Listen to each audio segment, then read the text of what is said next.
Yan, hello mga kabakal. Medyo nagka-problema tayo ngayon kasi hindi tayo makapag-upload.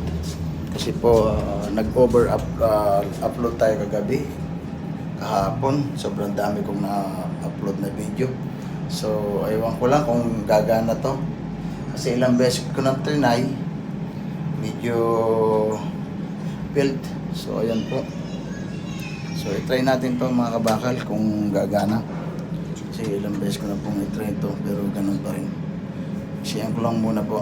So ayan po, kamusta po kayo? Pasensya na po.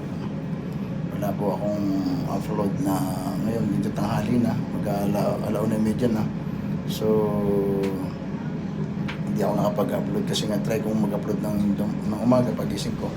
Pero lahat failed po kasi nga daw nagka-violation ako na over yung upload ko. So ito po, i-try natin to. So ayan po, magandang araw po.